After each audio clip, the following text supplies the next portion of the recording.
तो चलिए सबसे पहले बात करते हैं पूरव जहां हर्ष गुजराल को रोस्ट कर दिए हैं। तो कल पूरव जहां अपने चैनल पर सीआईडी वाला वीडियो अपलोड किए थे, जिसके एक सेगमेंट में वो हर्ष गुजराल को लेकर के क्या बोले आप खुद देखिए। सावधान इंडिया में देवर बनाऊं मैं, आज भाभी के साथ नहाने वाला।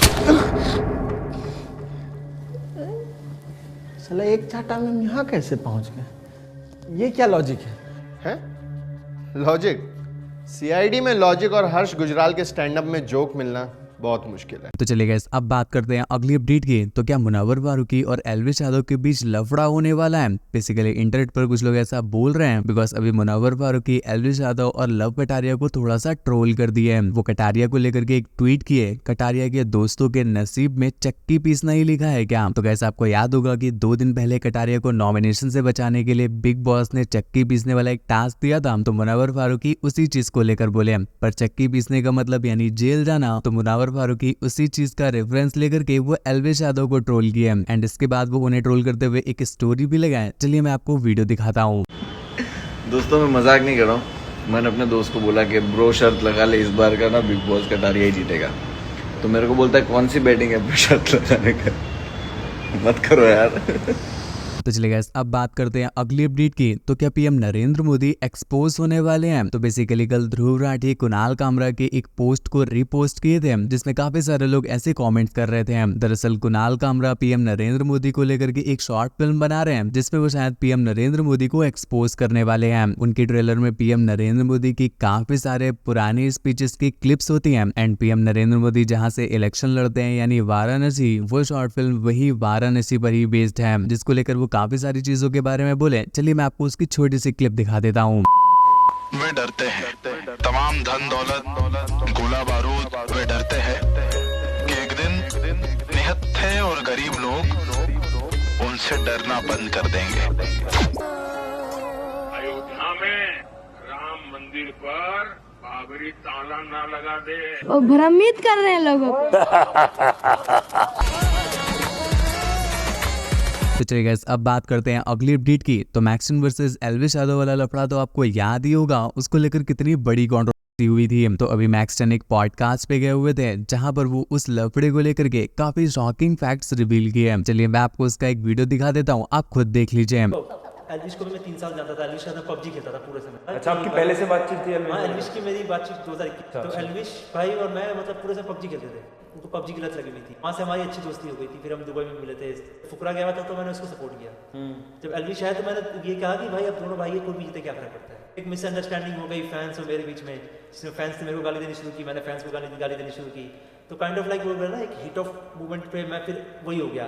एल्विश के मैं अगेंस्ट नहीं गया, मैं एल्विश फैन के अगेंस्ट चला गया और सिर्फ फुकरा को सपोर्ट करने लग गया। अब एल्विश में मैं बताता हूँ कि मेन रीजन क्या रहा होगा। एल्विश था घर के अंदर, अब उसको तो पता नहीं है जब वो घर के अंदर था तो बाहर क्या हो रहा होगा। जब वो घर के बाहर आया तो उसको बस वही दिख रहा होगा कि मैक्सन और उसकी फैन लड़ रहे हैं। उसको ये नहीं दिख रहा होगा कि क्यों लड़ रहे हैं। पता नहीं कि मैंने एल्विश से बात नहीं की थी। मैंने एल्विश को मैसेज किया था तो एल्विश ने कहा कि भाई मैं शूट पे बिजी हूँ, आप अपना खुद से देख लो। मतलब एल्विश ने मेरे को इस तरीके से बोला। ये मामला चलता गया। फिर वही था, फिर मुनावर आ गया। मुनावर वाले सीन में क्या हुआ कि मैंने जब मुनावर के लिए एक ट्वीट किया ना कि जीतने की प्रोबेबिलिटी ज़्यादा है, वही वाला सीन था कि एल्विश के बहुत सारे जान पहचान वाले बंदे मेरे को वो ट्रोल करने लग गए। तो वहाँ ना एक होता है ना कि बंदा कब तक सहेगा। मैं 6 महीने से था, 6 महीने से गाली खा रहा हूँ। तो एक हिट ऑफ मोमेंट में मैंने वो लिख दिया बुरा मतलब जो होता है। फिर उस पर एल्विश ने रिप्लाई कर दिया। फिर उसके बाद फिर मेरा डायरेक्ट एल्विश से हो गया इंटरेक्शन। इससे पहले सिर्फ एल्विश के फैंस हो रहा था अभी तक। उसके बाद एल्विश के साथ हुआ ये फॉलो अनफॉलो वाला सीन। उसके बाद फिर एल्विश मुनावर से मिला। फिर मैंने वो वही था पुराना गुस्सा याद आ गया कि भाई जब मैं मुनावर के बारे में ट्वीट किया मेरे को इतनी गालियाँ पड़ी, एल्विश क्या रहा है, तो ये क्या चल रहा है। तो उस पर फिर वहाँ से मामला और बढ़ गया। वही वाला सीन था मिसअंडरस्टैंडिंग टाइप। मेरे मामले के कारण उसका वो पुराना केस भी थोड़ा लाइमलाइट में आ गया। अच्छा, ठीक है। उसके बाद एक दिन जो एक्स्ट्रा जेल रह के आया था वो मेरे केस के कारण रह के आया था, जो गुड़गांव में जेल रह के आया था। अच्छा। अराउंड 9 तारीख को मेरे घर पे आने लगे डेथ थ्रेट्स। मेरे नंबर पे आ रहे थे, मैं तो भाई उल्टा बोल दे रहा था, कह रहा जो करना कर ले। जब तक मम्मी पापा तक नहीं जा रहे थे कॉल्स, तब तक मेरे को दिक्कत नहीं थी। वहाँ से ना मेरे ऊपर ना प्रेशर बनाया गया पेरेंट्स के द्वारा। और 9 तारीख को ही रजत भाई आ गया। तो रजत भाई ने समझाया अपने ही लोगों सुलह कर दो।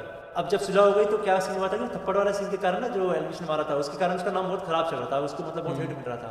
तो वही था कि एल्विश भाई ने मतलब बोला कि म्यूजिक वीडियो के लिए कि ताकि लोगों को पता रहे कि हम दोस्त बन चुके हैं, तो उस जेस्चर के लिए म्यूजिक वीडियो के लिए मेरे को बोला गया।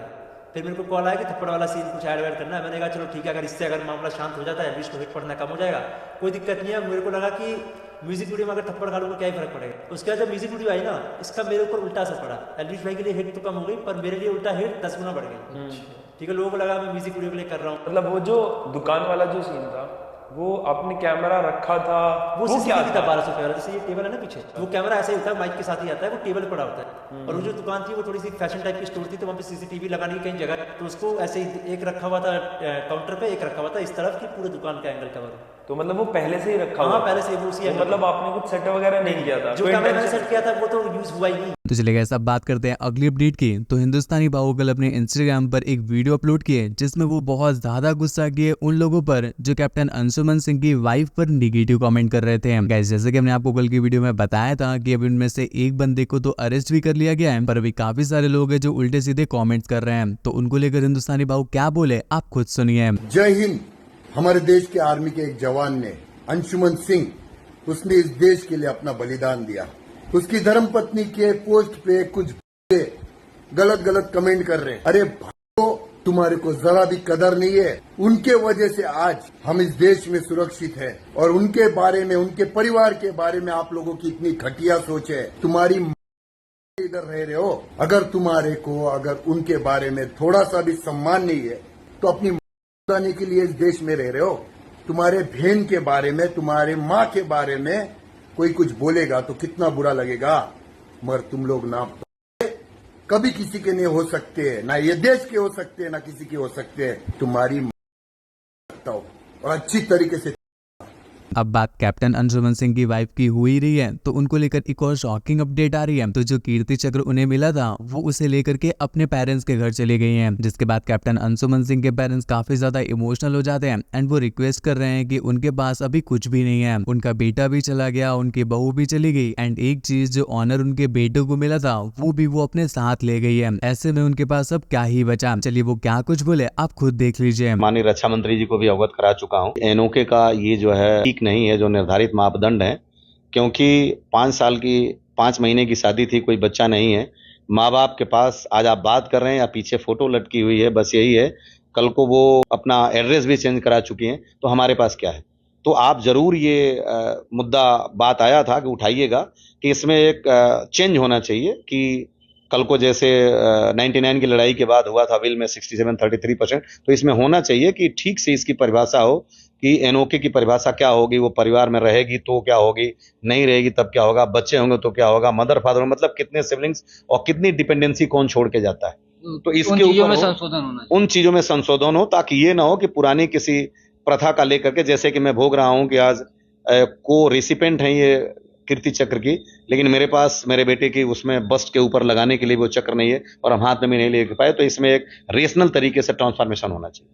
तो चलिए गाइस, अब बात करते हैं अगली अपडेट की। तो पूरव जहां और कैरी मिनाटी का एक अनएक्सपेक्टेड कोलैब आने वाला है। तो बेसिकली पूरव जहां कल अपने इंस्टाग्राम पर कैरी मिनाटी के साथ एक फोटो शेयर की है और खुद ही रिवील करके लिखे है, लगता है कुछ भयंकर आने वाला है। तो गाइस, इस चीज को लेकर के मैं तो बहुत ज्यादा एक्साइटेड हूँ। आप कितना एक्साइटेड हो प्लीज नीचे कॉमेंट करके बताना। तो चलिए गाइस, अब बात करते हैं अगली अपडेट की। तो कल उर्फी जावेद जय कुमार नायर को लेकर के एक स्टोरी लगाई जिसमें वो बोली कि उन्हें दीवा सिंह के पैसे देने होंगे। बेसिकली पूरा इंसिडेंट क्या हुआ कि जय Kumar Nair dance India dance के फाइनलिस्ट थे एंड उन्होंने दीवा सिंह को पता नहीं कैसे कन्विंस कर लिया ये बोल करके कि वो क्रिप्टो करेंसी में उनका पैसा लगा दें, जिसके बाद जय कुमार नायर उन्हें काफी अच्छे रिटर्न्स देंगे। पर अभी दीवा सिंह अपने इंस्टाग्राम पर रिवील करी कि जय कुमार नायर उनका पैसा नहीं दे रहे हैं एंड वो पैसा उनका काफी हार्ड अर्न मनी था, जिसकी वजह से उन्हें रातों में नींद भी नहीं आ रही है, उन्हें एंजाइटी हो रही है, इवन उन्हें पैनिक अटैक्स भी आ रहे हैं। वेल, अभी मुंबई पुलिस ने उनकी FIR को रजिस्टर कर लिया है। अब देखते हैं आगे क्या होता है।